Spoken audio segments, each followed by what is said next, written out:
Making the Case to Elected Officials. This program will be worth 1 CPE credit based on a 50-minute hour. All participants have been muted to prevent any background noise.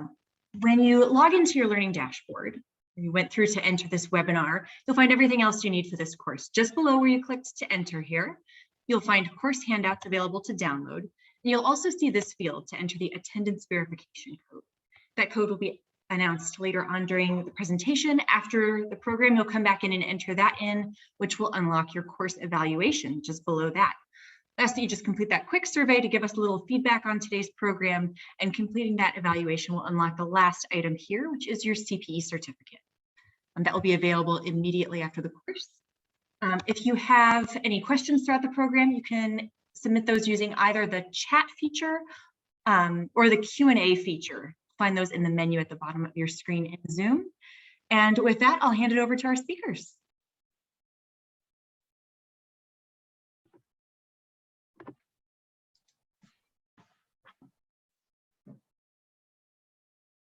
Thank you to the GFOA staff for providing those housekeeping items.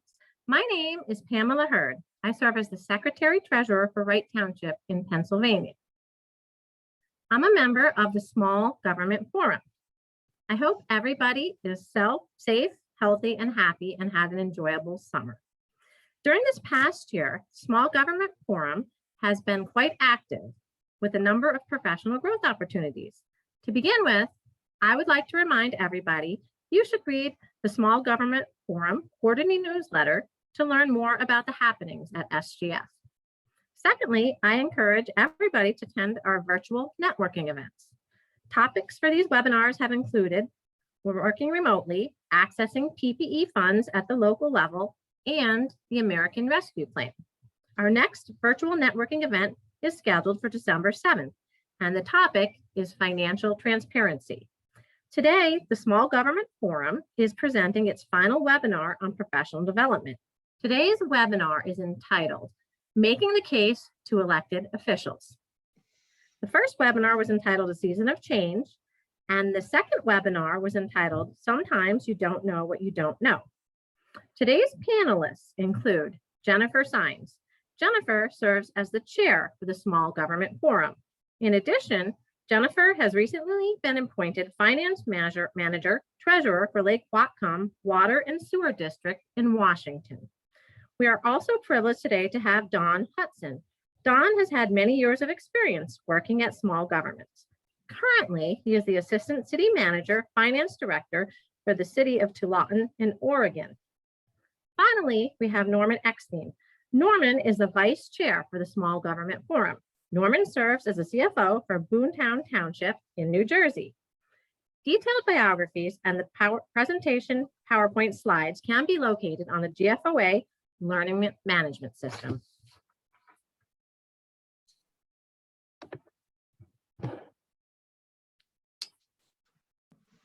Today's learning objectives are determining various techniques where an individual can utilize making the case for professional development to the elected officials, identifying do's and don'ts when an individual requests funding for professional development, realizing that professional development opportunities should not be limited to a certain type of government entity, facilitating a time for questions and answers.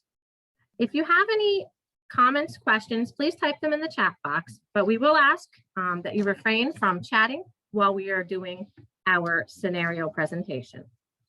So to begin our webinar on making the case to elected officials, Norman and I are going to start light and present a role play scenario. The context of the role play is the following. Norman serves as the mayor for the small town of Carolinsville. I'm the relatively new CFO for Carolinsville. I would like to attend a GFOA conference in Key West. Nobody from Carolinsville has ever attended such a conference. The total conference cost is $1,000.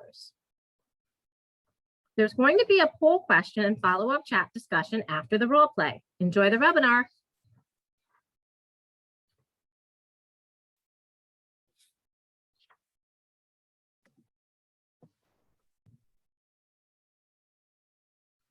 Hey, is it a good time for us to talk, Mayor? You know, Pam, this has been the worst day so far as being mayor. There's been a fire in Kyle Street, as well as almost a water main break on Rizzo Street. So, I have to get to this ribbon cutting ceremony at the Cabana Park. We made all these accommodations under COVID. I don't think we should be able to meet today. Maybe we can meet another time, Pam. This won't take long. No worries. You always have stuff. I don't need an appointment. I just need you to sign this paper because I want to go to this training class. Why is this training so important to you? It's in Key West. I mean, is there another place you could go for this training than Key West? Well, you know how I feel about the beach, but that is a good question. This is why I want to go to the training. It's been crazy around here. And now that budget season is over, I need a break. You know how hard I work. I was thinking the training I chose has great entertainment and it's COVID friendly as well. I can golf, I can attend an outdoor picnic. There's so many things I can do that will help me to relax because I have worked so hard this past year. I also heard there are some tips and tricks for kicking the can down the road with the American Rescue Plan. So we won't really have to do research or get all set on how to spend our rescue plan monies. We can just wait, let everybody else figure it out and just do the bare minimum.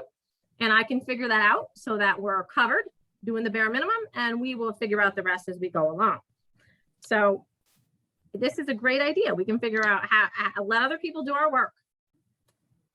Those reasons may not sound so encouraging. I'm the mayor here. I don't want to be embarrassed if someone doesn't learn anything at this training event in Key West.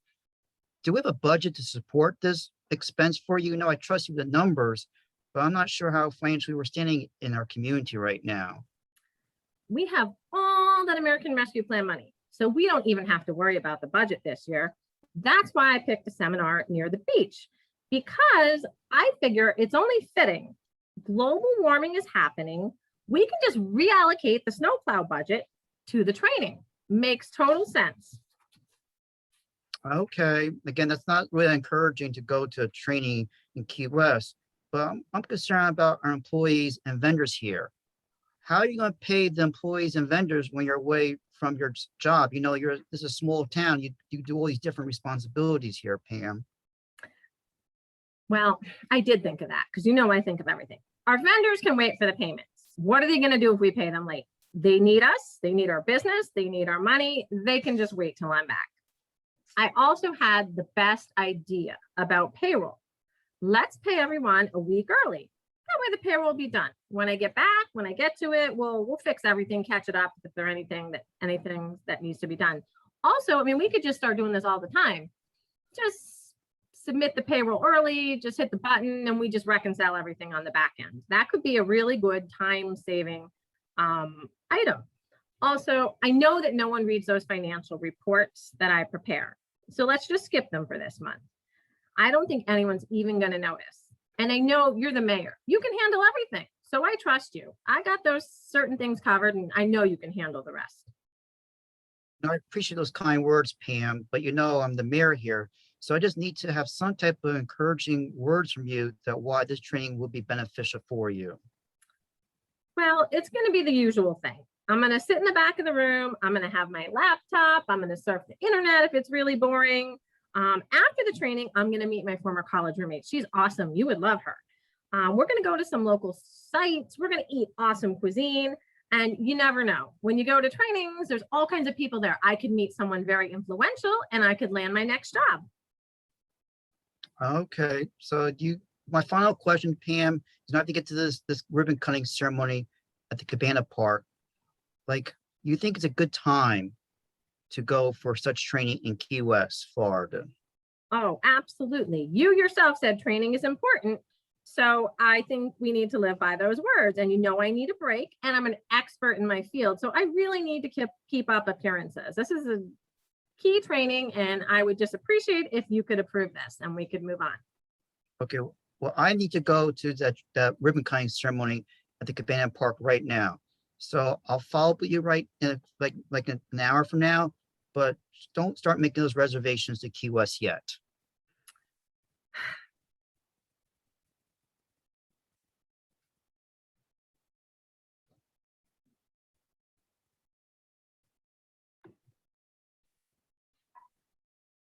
Alrighty, so that leads us in to poll question number 1.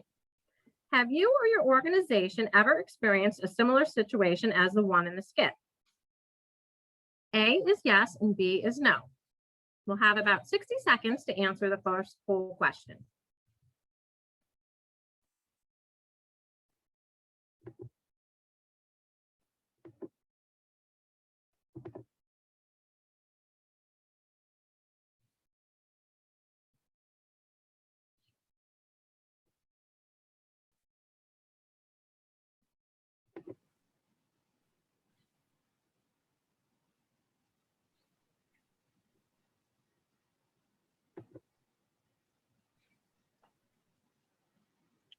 All right, went ahead and closed the poll here, and you can see the results on your screen. 25% have said yes, and 75% said no. Well, that's awesome. Sounds like you all have a very professional staff and have not run into problems with people who do want to attend trainings and don't have it all worked out. Next, we are going to have Norman how to start off by telling us how to create a pitch. Thank you, Pam. I'd like to say thank you, Pam, for facilitating that first poll question. But more importantly, I'd like to say thank you, Pam, to serve that CFO who was not prepared for such pitch to the mayor. We all know in this room right now that what Pam said and did during her speech to me was not appropriate, not professional. So what she did was not acceptable. So for the rest of the webinar today, we're going to try to figure out what should have Pam done so her request would have been approved. The first strategy that she could have employed, Pam, was develop what's called an elevator speech. An elevator speech might sound like an antiquated term, but still relevant today.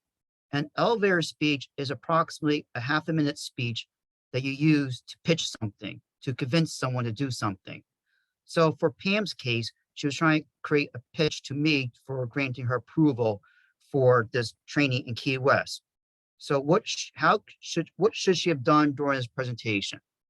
First of all, she should have been prepared. Being a prepared speaker is critical when you do an elevator speech. Secondly, Pam should have always maintained eye contact with me. When Pam maintains eye contact with me, she establishes a level of confidence.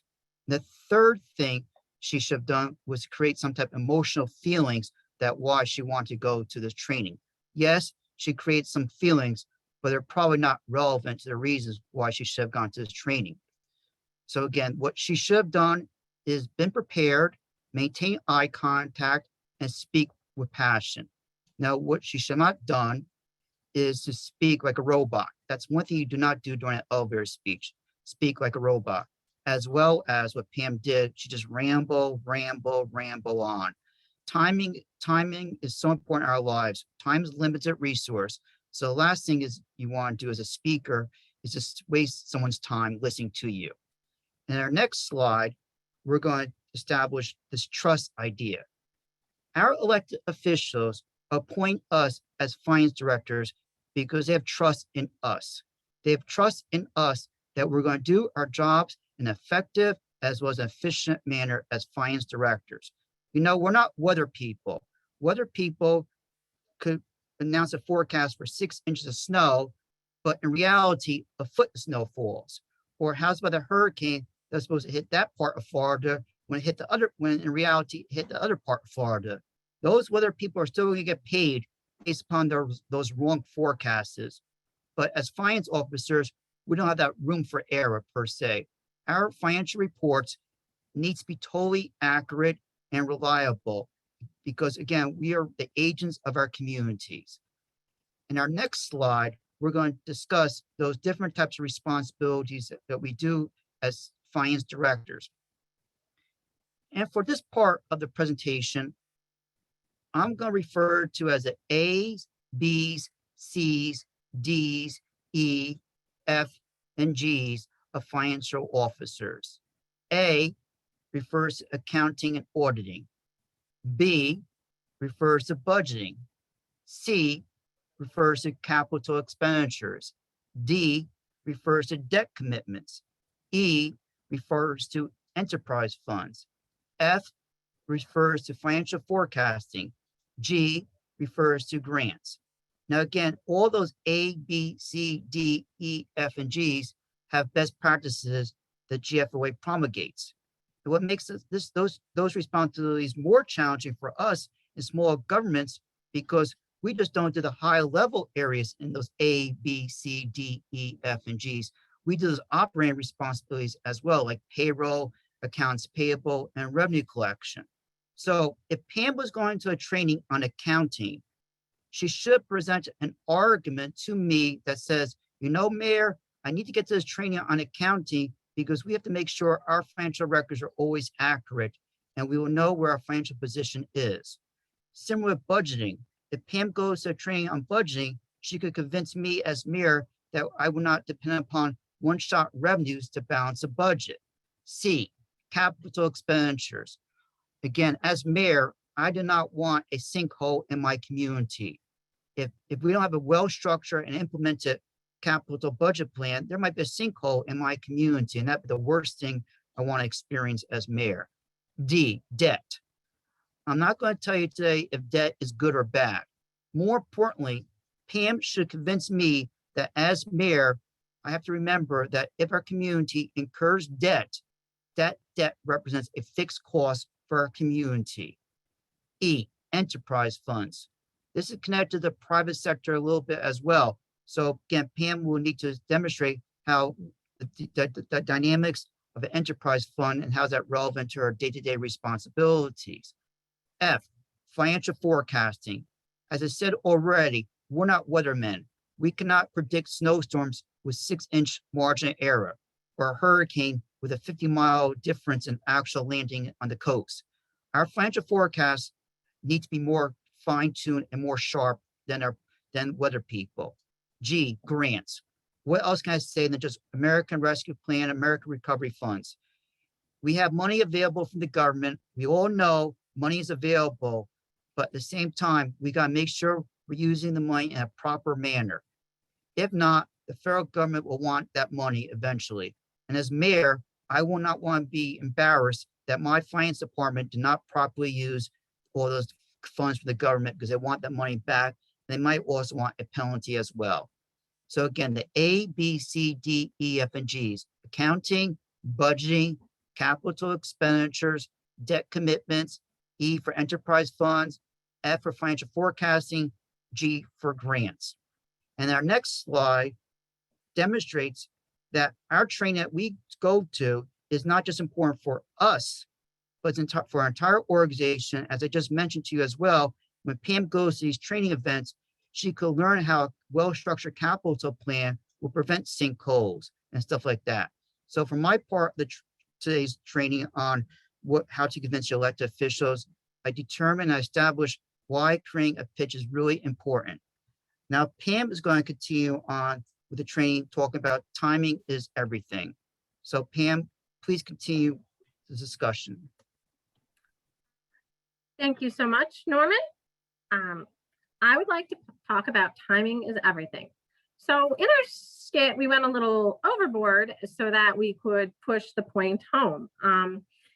It's important to have a plan about when to give your pitch. You want your boss to pay attention, and you want to get the results that you would like to get. So I have some common sense items that you may just need to be reminded of, or you may not have thought of, that we can go over here that can help you get to the training you want to go to. So as we saw from the skit, the worst thing to do is to interrupt your boss when he or she is in the middle of important business matters, knee-deep paperwork, or is experiencing an already hectic workday.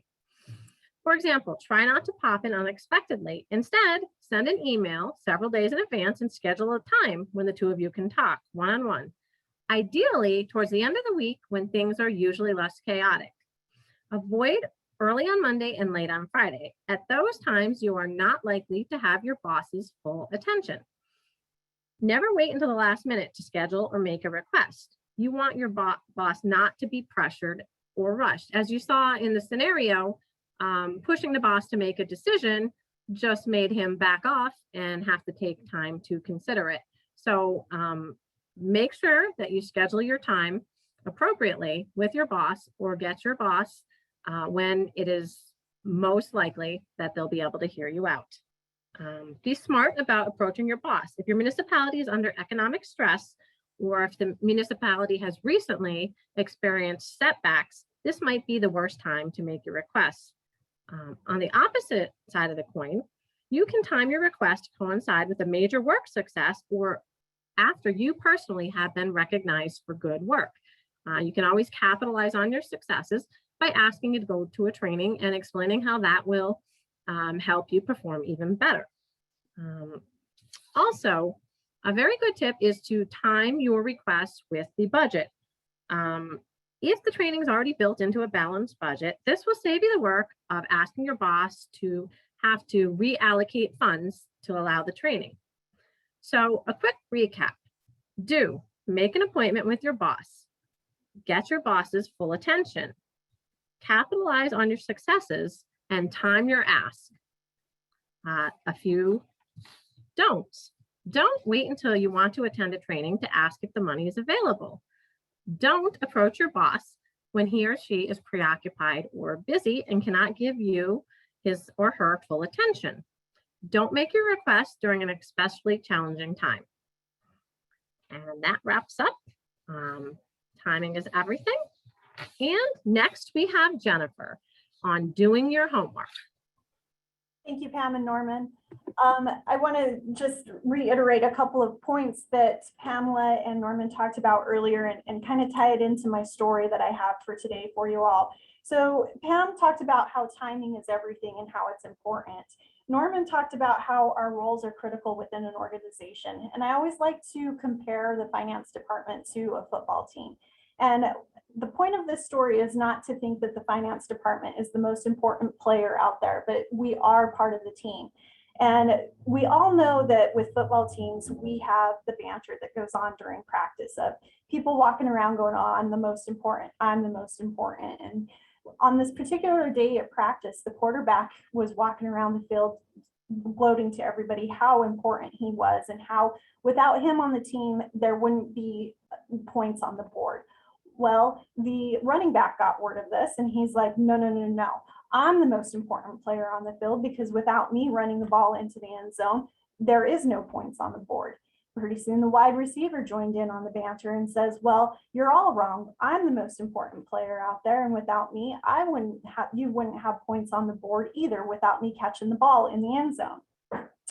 So this went back and forth on, and pretty soon the coach got frustrated and he says, all right, run the play. Everybody line up, run the play.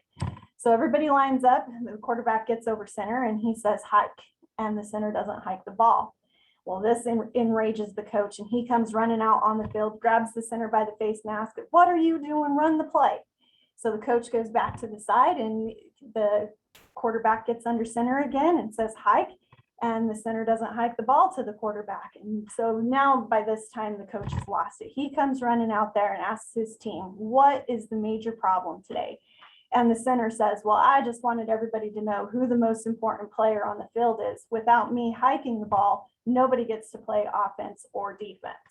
So while finance department isn't the most important department within any organization, whether big or small, we are a key player on the field. It is important that people know and understand what we do. But with that and approaching our elected officials for funding for professional development, we have to do our homework. We have to show what it is that we do and why it is important that we continue our education in our roles. And so the first step of doing your homework is knowing and understanding the costs that are associated with professional development.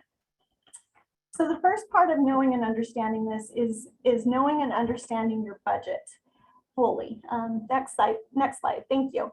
So we all spend countless hours on preparing a budget to present to our elected officials. And as Pam said, in her timing is everything, it's much easier to plan ahead and budget those costs in at the beginning versus trying to go back after the fact and ask for additional funding that maybe hasn't been appropriated, or maybe it's a tight year full of uncertainties that we've seen, such as COVID. So knowing that you're going to be needing to attend some training in the coming year, it would be more beneficial to budget for those costs up front rather than going back afterwards and asking for funding, because we know that if it's additional funding, there's budget amendments that are involved. There's a lot of discussion that's going to have to take place. And on the next slide, when we're talking about shifting funds around, you not only have to consider what the hard costs are, but you also have to consider what the soft costs are, and that's opportunity cost.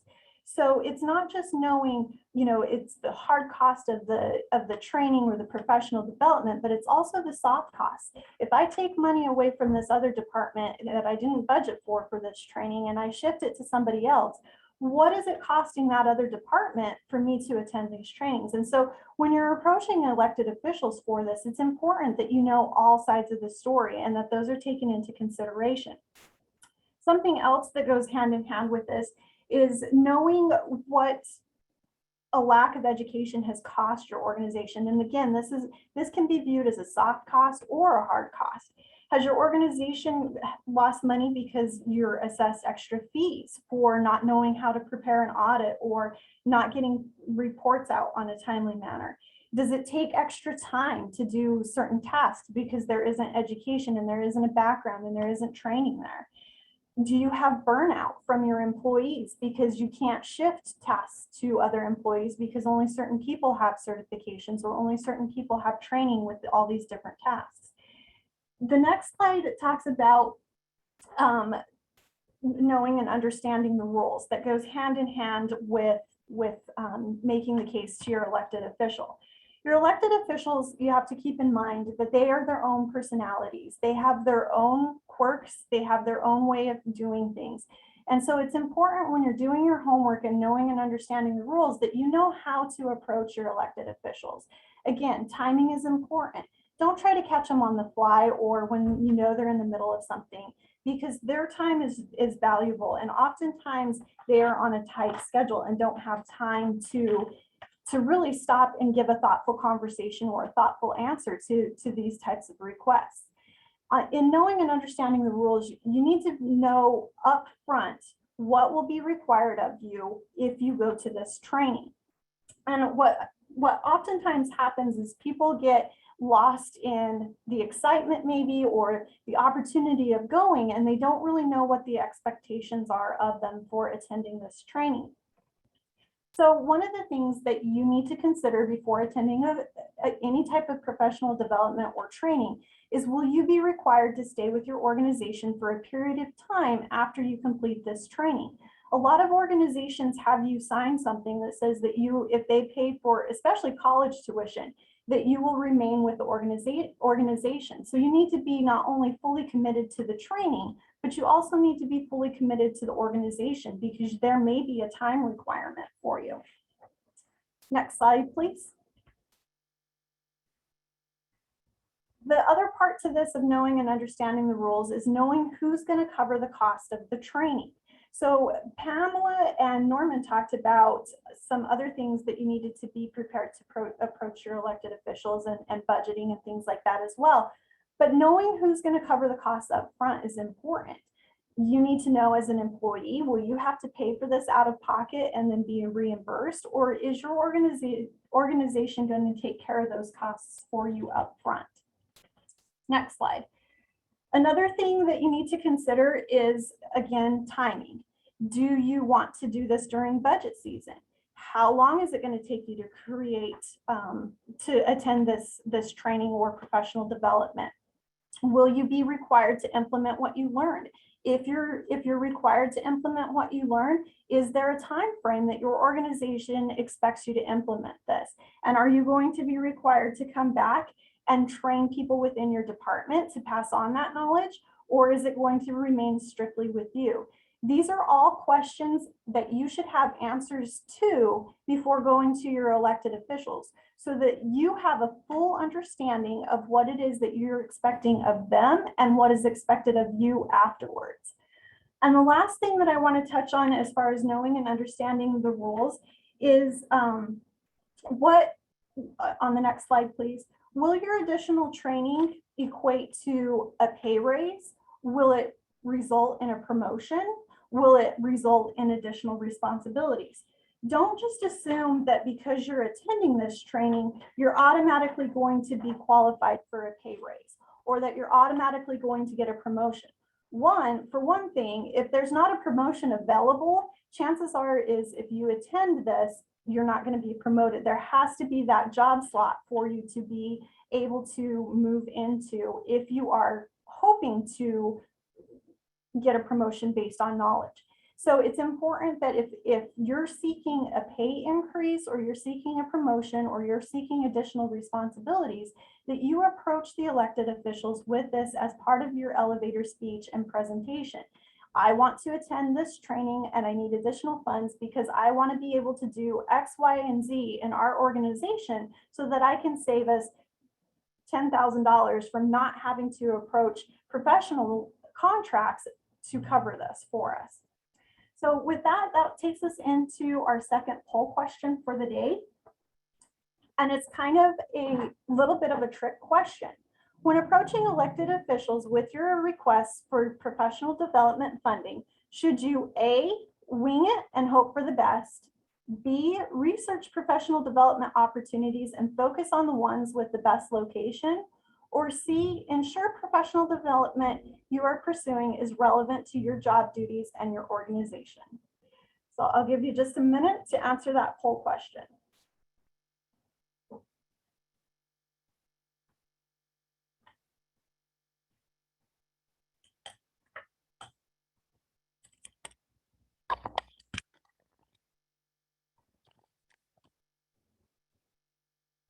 Again, the second poll question is up on the screen. This is part of the CPE requirements to get your credits for the course.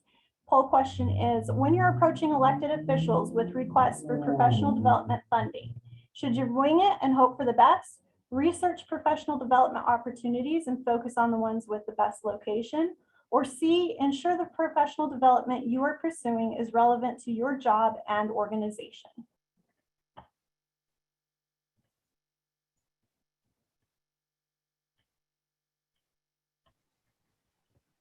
All right, with most of the results in here, I'm going to show the polling here, and the overwhelming choice here was option C or D in the polling. Sorry for that typo. 98% said they would ensure the professional development you are pursuing is relevant to your job duties and organization. Good job. So with that, we're going to turn it back over to Pamela and Norman for the second part of their story.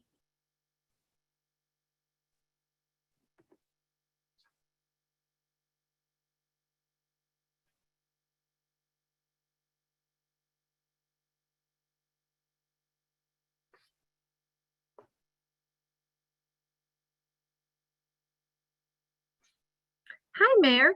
I made this appointment with you because I have something important I would like to discuss with you. Pam, thankfully for you made this appointment with me today. This past week has been really terrible. We had that fire on Kyle Street. We had that water main break on Rizzo Street. And hopefully you're able to attend that ribbon cutting ceremony I did connected to the park that we just rededicated to accommodate for COVID restriction concerns. So this works out well with my schedule today, Pam. So please provide me with your requests. Absolutely. I know you're very busy and I appreciate your time. As you know, we just finished a very busy budget season with a lot of challenges. I came across a budget training offered by GFOA that could really help us improve our budget planning and process. Okay, where's this training first of all, Pam? This training is in Key West, Florida. Okay, so could you tell me like in a nutshell, like why do you want to go to this training, Pam? Well, this budget training is going to be full of new ideas, updates on current accounting issues, and there are going to be tools that I can bring back to the office to streamline our current process. As you know, our budgeting system is outdated. This is going to be a great opportunity for me to network with peers and colleagues and to find out what the best systems are for a city of our size. Streamlining our processes will save time, which is going to save us money in the end. A good budget will have a great impact on overall operations. You sound like you have your job responsibilities under control with the budgeting end of it, as well as the accounting end of it. But can we just confirm with me that the budget is in place, that we could allocate $1,000 for this training, Pam, please? Well, fortunately, we have initiated some cost savings this year, and we also have some new revenue sources. So although this item isn't budgeted, it will not affect our bottom line. Next year, I will definitely make my training request at budget time. Okay, I think you're always trying to be as proactive as possible, Pam. I realized under this COVID area, you're faced with different and new responsibilities. So it sounds encouraging right now for you to go to training, Pam. But I just want to make sure that our employees, as well as our vendors, will get paid. So please tell me how you handle that area of responsibilities that you do, Pam.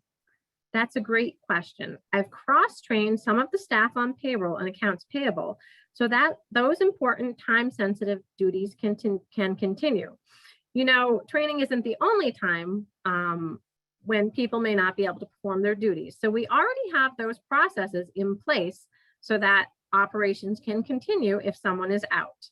With your permission, I would also like to generate our monthly financial reports 1 week later this month. I don't think that'll be a big impact and we can still go over them. I think they're very helpful and useful. They'll just be 1 week delayed.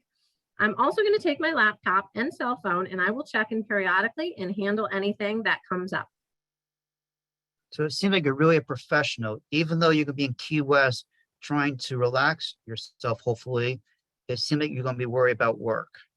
So can you explain to me again, or provide me another reason why this training will be beneficial, not just for you, but for the community of Cannonville? You're absolutely right. This training is going to benefit both me and our city. I did some homework on finding out about the training details. There's going to be information about different budgeting approaches, including performance-based budgeting, zero-based budgeting. These different approaches will help us to manage our resources more effectively and efficiently. And when I return from the training, I'd like to educate our staff and governing body on what I've learned. I would be glad to get a press release ready so we can publicize our new budget strategies. You know, that press release, I love press releases. You know, I just had that press release with me with the Cabana Park that we just rededicated under the COVID environment of ours. So press is great. You talk about what type of budgeting strategy that's called, performance-based? Performance-based, zero-based, there's a whole bunch of different strategies that we've never tried. And we can take a look at our different departments and see if some of these strategies will work better for the departments. So it seems like we don't do performance-based budgeting as much. We do what's called, I think, line item budgeting. So if your department spent so much money last year, we just look at it and just make a little incremental increase or decrease. But we really don't analyze and see what this whole thing is about. So I think we should recognize the priorities of our community. Our priorities could be recognized maybe based on our public safety issues, our public works projects. I heard my fellow mayors talking about this stuff. That's why I sound educated today. It's not like I know this stuff. That's why I depend upon you. I just heard the priority-based budgeting, performance-based budgeting. They sound like great buzzwords out there. I think as finance officers, you should be able to learn those skills and impress upon me and everyone else in our community. So my final question to you, Pam, and talking about this priority-based budgeting, I understand that completely now, but do you think it's a good time for you to go to the training? Since the work will be covered while I'm away and I'll be available if needed, and we can get a lot of benefit from this training, the budget can accommodate it, and we're going to use it as a publicity tool. I do think it makes sense for me to attend this training now. Okay, so again, the training is when, what month of the year is it in Key West? The training is now in October. It is $1,000. And again, it will not cause us to have budget overruns, and I will be available if needed. And we are going to investigate some performance-based budgeting so that we can align our budget and our goals. Put our Okay, money where we really want it to be. right. So we're going no more use that incremental based budgeting approach maybe and do a more 21st century way of doing things. That seems like a Absolutely. great idea, Pam. Now it's October. Is it still like hurricane season in Florida? Because I don't want you to leave your office and never come back because of being stuck in hurricanes. Have you checked the weather forecasts in Florida recently? Everything is a-okay in Florida. And if I need to hunker down, if something unusual happens, I will definitely come back since I do like my job a lot. Okay, no, I really appreciate it. So since you gave me a great elevator speech, you did your homework, and you really figure out that the budget's not going to be impacted, I'll approve your request for training in Key West. But you want to know something, Pam? You've taken your job very seriously before, and especially during this whole COVID environment of ours. So again, I know you're a professional. You want to make sure you take advantage of all of the learning opportunities, the networking with peers, learning new knowledge stuff. But I just want to make sure you try just do some R&R to rest and relaxation in Key West. I'll give you permission for that as well. So when you come back from your training, hopefully we do a press release together. Thank you so much. I really appreciate you approving this training for me. Great. Thank you so much, Pam. You did a good job in presenting your pitch to me today. You should do a seminar just on that alone. Thank you. So next up, we are going to have poll question number 3. So poll question number 3 is, which tip has been the most helpful? A, creating a pitch. B, timing is everything. C, doing your homework. D, knowing and understanding the rules. Or E, all of the above. So I'll give you approximately a minute, please, to answer this question.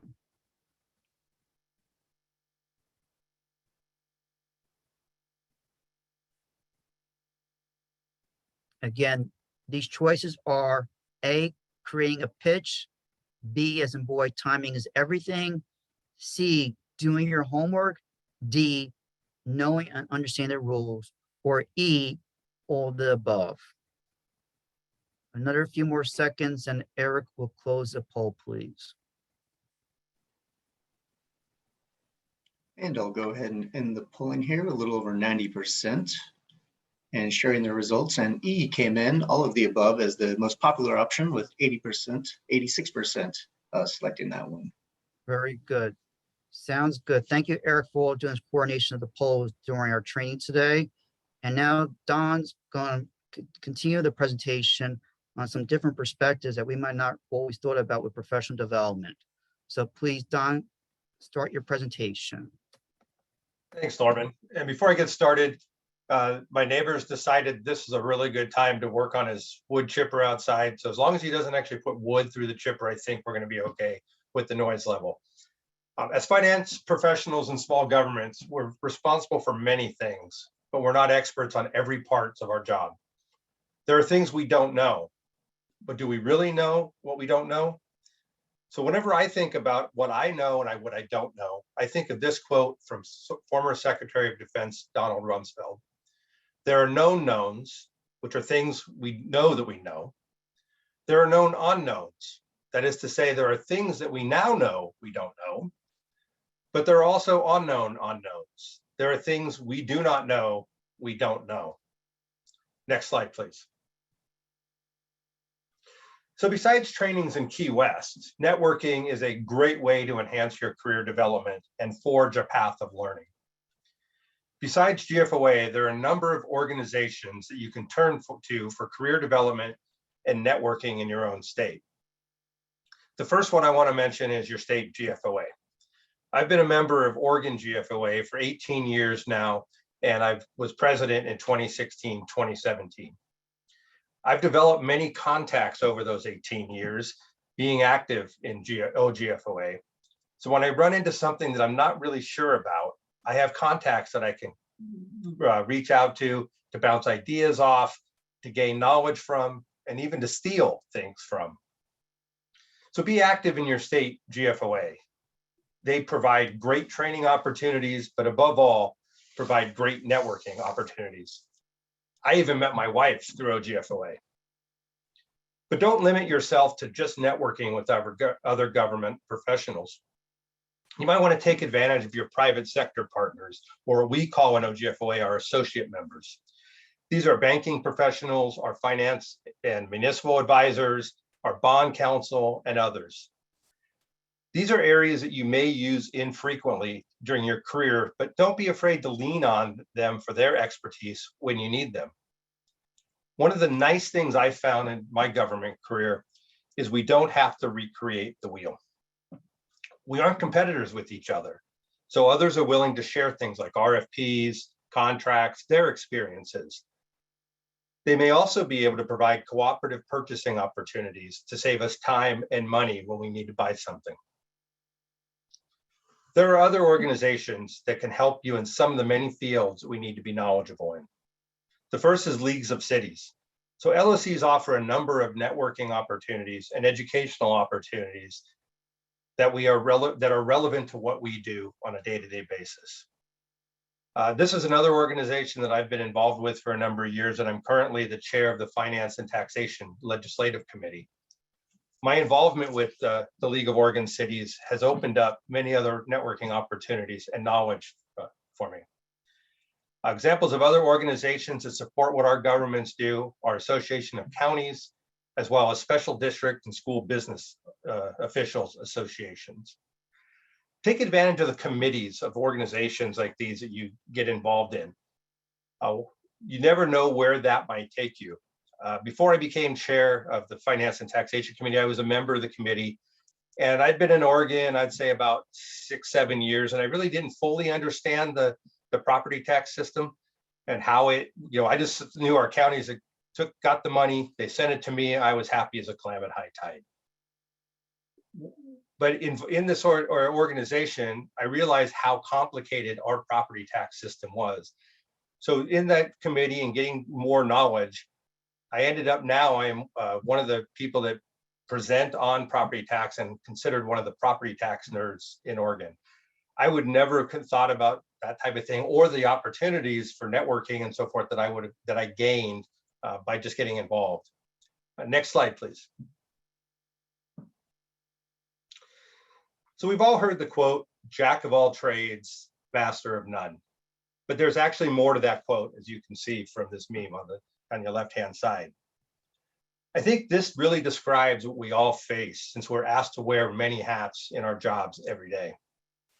If we focus on mastering just one trade, such as finance, it takes away the time we need for working towards mastering the other trades that are part of our portfolio. Next slide, please. This quote from Richie Norton also resonates with me. We can strive to be masters of the many trades we touch, but it takes time and it takes thinking outside of the box that we already know. As it says, times are changing, so we kind of do need to start being a jack of all trades or really mastering many. It's the networking and some of the other training opportunities that Norman, Pam, and Jenny talked about provide those opportunities for us. Next slide, please. Another thing I want to mention is don't just focus on those organizations that I've mentioned before and that are a normal part of our world in the government finance arena. Many of us are responsible for other things besides just finance, things such as risk management, human resources, procurement, information technology for our individual organizations. So you want to look for training opportunities that are outside of these or outside of our normal world, but are done by organizations in your state that are in these arenas, whether or not they specialize in the private sector. Don't just limit yourself to the private sector organizations, because there are many things that are different, but there's many things that are the same. But just because someone's just doing private sector work or consulting doesn't mean they don't have comparisons to what we do daily. One example of this is early in my career, I moved out of state and I was looking for a job. I interviewed with many private sector organizations and I kept ending up number 2 for the position. And the feedback I kept getting was that all my accounting experience was governmental accounting. And I thought to myself, well, it's accounting. Debits still have to equal credits, don't they? It's not as different as people think. So what I learned from that is there are similarities between government and the private sector, more so than people think, but I don't really want to discount the training opportunities just from the private sector. Lastly, I just want to mention networking helps you gain valuable knowledge and resources. It also helps you look good to your supervisors and your elected officials. And now I'm going to turn the webinar back over to Pam to wrap up our webinar today.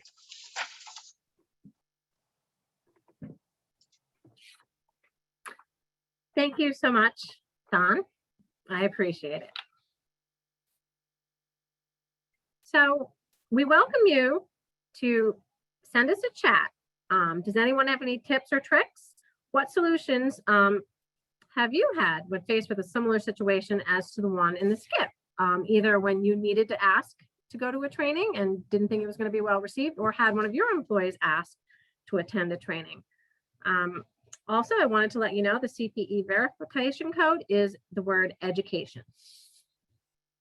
All right, so let's see if we are getting any questions here in the chat. I did see one earlier asking about trainings, and as we all know, the GFOA does have some great trainings.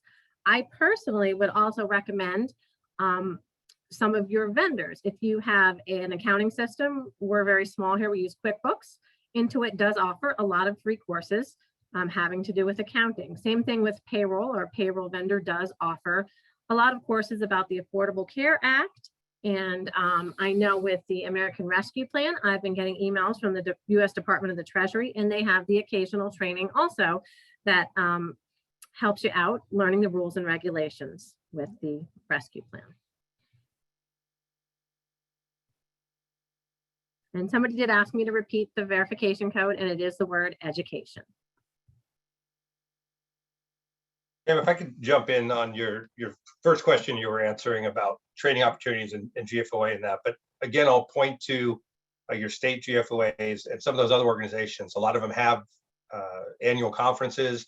In Oregon, we actually have 2 conferences, but we have things like an insurance pool that we get our insurance and benefits from. They have an annual conference. So there are many conferences in some of these organizations that sometimes are fairly inexpensive ways to go about, especially now in the virtual world.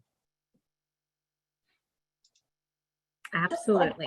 Sorry, Pam, I'd just like to touch on what Don said as well, of, you know, going out and reaching out to those different organizations. And one thing that we talked about earlier in the session today was our ability to not have to reinvent the wheel. There's so many resources out there that are free to us that don't cost money. And I know with small governments, money at the end of the day is always a huge concern because there never seems to be enough to go around. And we face challenges that a lot of these larger cities, municipalities, organizations don't face because they do qualify for different funding than what we do. So I would definitely encourage people to also just look for those free opportunities within GFOA. The amount of resources that they have in their libraries as it pertains to best practices are a huge learning tool for anybody who's new to the role of finance with governments. Thank you so much. Norman, would you have anything to add? Yes, Pam, Don and Jenny, there's definitely a lot of networking opportunities. As we know, there's a community forum that GFOA has as well now. So you have something in your mind, just put it out in the community forum. And within like a minute or 2, you might get a response from one of your colleagues without picking up your phone. So the community forum is also a good thing for the GFOA. And the other type of discussion blogs as well. No need to recreate the wheel, as we keep on saying here today. Well, we're nearing the top of the hour, so I do want to thank everyone for their participation. If there are no more questions, then I'll let you know where you can contact us. It's at smallgovforum@gfoa.org. All of our bios are there. Here are our emails: Pam Hurd, wrighttownship@gmail.com, Jennifer Signs, Jenny Signs @lwwsd.org, Don Hudson, D Hudson @tualatin.gov, Norman Eckstein and Eckstein @boontontownship.com. Thank you so much for attending.